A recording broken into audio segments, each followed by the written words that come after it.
अपने सब सुन रहा के कैसेट इंटरटेनमेंट की भक्तिमय प्रस्तुति।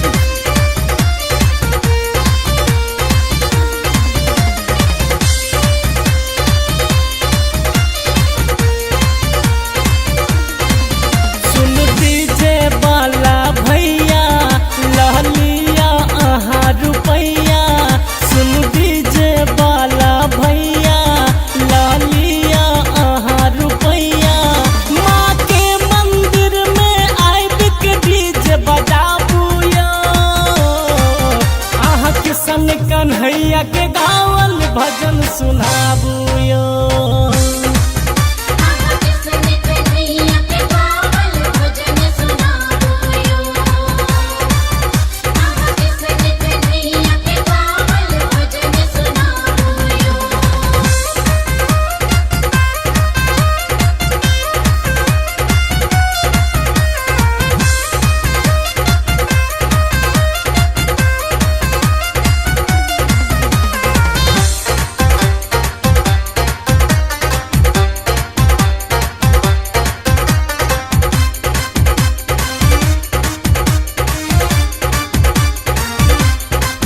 सबकी ओ बात बुझैया ममता के छठ मादानी, सब हक कल्याण करै छठ ते कहबै छठ कल्याणी, ते कहबै छठ कल्याणी।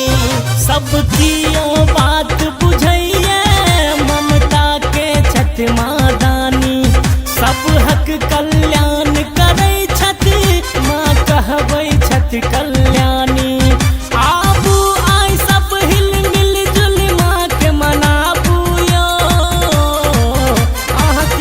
कन्हैया के गावल भजन सुनाबूयो, आहा किशन कन्हैया के गावल भजन सुनाबूयो।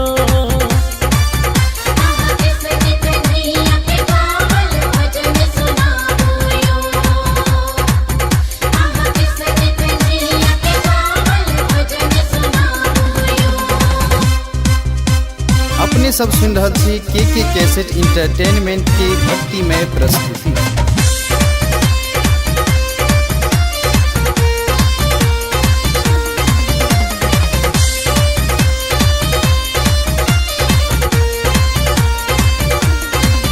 जग के छठ भाग्य विधाता ते कहबै छठ जग जननी, सब हक दुख दूर करै छठ ते कहबै छठ दुख हरनी, ते कहबै छठ दुख हरनी।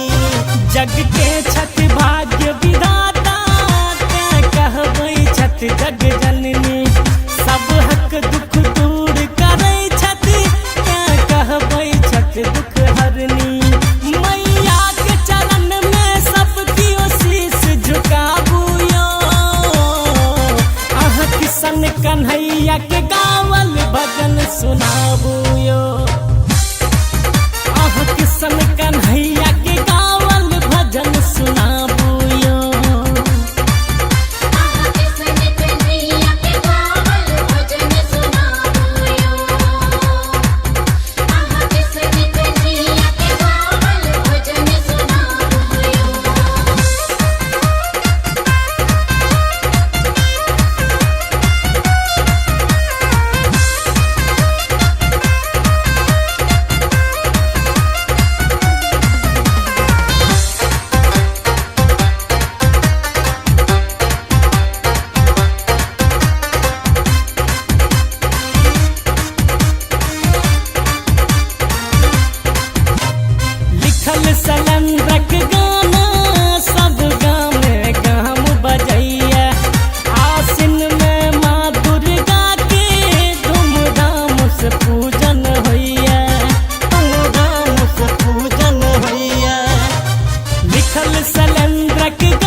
भजन सुनाबू यो।